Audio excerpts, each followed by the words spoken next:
Halo, selamat pagi. Para properti seeker pagi ini gimana di bulan Juni 2025?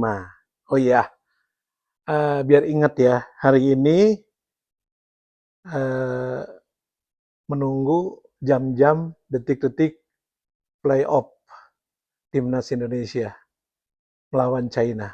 Ya, oke, tapi kita mulai. Pagi ini saya akan kupas hal sedikit mengenai kredit pemilikan rumah atau KPR ya. Kredit pemilikan rumah KPR, mungkin saya mengikutinya sudah 20 tahun terakhir ini. Itu ada dinamika, ada proses, ada perubahan metode ya untuk KPR. Hari ini cukup mengembirakan. Pertama, bahwa di tahun-tahun ini adalah bunga KPR 5%, di bawah 5% itu menjadi promo KPR berbagai macam bank yang mengeluarkan KPR. Kalau dulu jarang kita melihat ada bunga di bawah 5%. Yang kedua, bagaimana mengenai rasio penghasilan terhadap KPR. Bagi yang belum menjadi debitur KPR ya, jadi mungkin saya menyampaikan saja. Dulu perhitungannya bisa 30% atau sepertiganya dari take home pay atau dari gaji. Tapi hari ini mungkin kita mendapatkan ada penghitungan yang cukup logik, yaitu penghasilan per bulan kita, baik sendiri atau mungkin digabung dengan penghasilan suami atau istri, itu bisa dikurangi dengan cicilan yang sedang berjalan. Contoh, penghasilan kita 20 juta, ada cicilan 8 juta, jadi sisa 12 juta. Dari 12 juta itu mungkin 50%-nya 6 juta, itu batas plafon atau batas eh, maksimum cicilan KPR kita per bulan, itu yang bisa disetujui oleh bank. Tapi ada beberapa bank yang mungkin mengapresiasi hasil analisa daripada debitur itu bisa lebih, walaupun mungkin dari 12 juta yang bisa aman untuk dianalisa sebagai penghasilan bersihnya, itu mungkin bisa lebih dari 6 juta. Ada juga mungkin beberapa bank yang memang menganalisa lebih detail lagi. Yang kedua, yang sekarang jadi isu adalah terkait dengan collectible. Apa sih collectible itu? Ya, collectible itu adalah catatan dari masing-masing kita debitur bank, atau maaf, kita nasabah bank yang ada kaitannya dengan pinjaman. Collectible yang dimaksud biasanya adalah terkait dengan gagal bayar, atau cicilan sedang berjalan, atau mungkin ada hal lain yang terkait dengan collection atau penagihan pembayaran cicilan kita. Collectible 5 yang dimaksud itu adalah catatan tagihan dari perbankan yang dimana konsumen sudah divonis sebagai gagal bayar dan sudah masuk kategori eh, sebagai debitur gagal bayar. Jadi catatan collectible 5 ini akan mempengaruhi terhadap analisa apabila kita mengajukan kredit lagi. Untuk Gen Z ya, atau Gen milenial, ini kan sekarang ada fenomena, yaitu terkait dengan pinjaman online. Pinjaman online itu sangat simpel, sangat sederhana, tapi apabila kita lalai, tetap saja pencatatannya masuk ke bank sentral.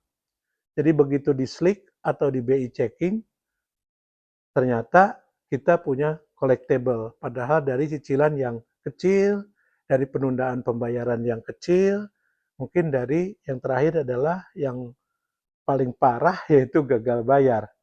Nah ini bertumpuk. Kenapa? Karena di pinjol itu selain mungkin plafonnya kecil, juga banyak kemudahan-kemudahan yang bisa kita dapatkan secara instan dalam pinjaman pinjol. impact-nya, akibatnya, itu sama saja dengan kita mempunyai tagihan atau pinjaman yang jumlahnya besar atau di eh, lembaga kredit lain yang memberikan kredit seperti perbankan atau multifinance atau yang lainnya itu sama saja ya. Ini yang akan menghambat salah satunya adalah pinjaman online dari penyelenggara pinjaman online dari fintech-fintech yang hari ini di Indonesia memang sangat banyak, sangat digandrungi oleh kaum milenial, oleh generasi muda. Karena kalau di generasi saya dulu belum ada yang namanya pinjol. Tapi perlu diingat, mohon kehati-hatiannya, bukan tidak boleh kita apply di pinjaman online. Tapi disiplin pembayaran, tepat pembayaran, ya, sehingga kita tidak terjebak dalam catatan merah perbankan. Kedua, masalah pinjol. Mungkin yang ketiga, mungkin sedikit berbagi, sharing mengenai KPR.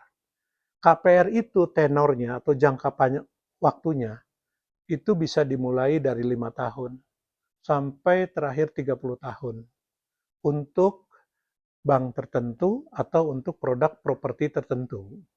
Kita bicara mengenai sebenarnya berapa sih tenor ideal yang harus kita putuskan untuk mengambil KPR rumah. Jadi kalau dalam pendapat saya, apabila masih muda, milenial, umurnya baru 25 sampai 30 tahun, bila ambil tenor umpamanya 20 tahun, itu nanti mungkin hanya di 50 tahun udah selesai KPR-nya. Itu logikanya. Yang kedua, kalau ada 25 tahun, usia 30 tahun berarti di 55 tahun selesainya. Umumnya bank memberikan batas usia itu maksimum cicilan KPR berakhir itu di umur 55 tahun. Walaupun sekarang ada regulasi sampai 60 tahun, tapi mungkin itu masih spesifik. Oke, jadi bagaimana idealnya? Kita mau ambil KPR itu lebih cepat, lebih baikkah? Atau justru tenor yang panjang lebih baik? Kalau saya menyarankan, apabila usia Anda masih muda, Anda masih punya banyak keinginan dan kebutuhan dari penghasilan Anda yang mungkin nantinya harus dibeli dengan cara mencicil lagi atau kredit lagi. Jadi jangan sampai dihabiskan di satu kredit yaitu rumah. Bagaimana caranya? Jadi kalau penghasilan Anda masih punya spare yang luas terhadap cicilannya, saya harapkan Anda jangan buru-buru mengambil tenor pendek untuk KPR. Tapi ambil tenor sepanjang-panjangnya, semaksimalnya sesuai dengan usia Anda hari ini. Contoh, Anda usia 30 tahun, ya, ambil saja 25 tahun. Oh, kelamaan Pak, selama 25 tahun kita nyicil terus, sampai tua saya nyicil, baru lunas ini rumah. Ya, memang seperti itu, sesuai ketentuannya, tapi faktanya berbeda. Kenapa berbeda? Begini, kalau kita umpamanya punya penghasilan 15 juta, cicilannya mungkin kalau masih single, apalagi tidak ada punya cicilan yang lain-lain, mungkin ngambil 10 juta aja cicilan masih di-approve sama bank. Tapi bukan itu. Itu kalau kita ngambil rumah yang harganya 5-600 juta saja sebagai rumah pertama gitu, mungkin bisa di tenor 15 tahun atau 10 tahun bank masih membolehkan kita menyicilnya. Tapi berarti cadangan take home pay kita jadi menipis. Padahal kalau kita ambil 25 tahun, ternyata cicilannya mungkin hanya 4 juta. Jadi dari 15 juta kita masih punya 11 juta. Mungkin biaya hidupnya 40%, ya, katakanlah sekitar 5 jutaan, itu masih bisa 6 juta. Nah, 6 juta ini bisa saja memang dihabiskan ke KPR. Tapi 6 juta ini tentunya kita ada kebutuhan lain. Setelah dapat rumah dengan selisih 6 juta yang masih bisa dimanfaatkan untuk cicilan ke perbankan untuk mencicil kebutuhan lain, mungkin masih kita bisa nyicil mobil atau nyicil kebutuhan barang lain yang memang kita perlukan. Itu. Terus bagaimana Pak, kalau 25 tahun tadi dong kita nyicil sampai 25 tahun. Ya itu kalau mau. Tapi hari ini Anda 15 juta gajinya, bisa diprediksi nggak 5 tahun ke depan berapa gajinya? Bisa diprediksi nggak 10 tahun ke depan gajinya berapa? Bisa diprediksi bisnis Anda berkembang? Bisa diprediksi nggak ada punya side income dari berbagai macam?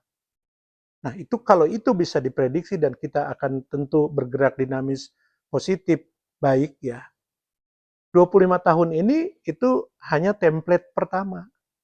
Mungkin ketika penghasilan Anda sudah tinggi, ketika mungkin tabungan Anda juga sudah mumpuni, satu, Anda bisa melunasi rumah itu.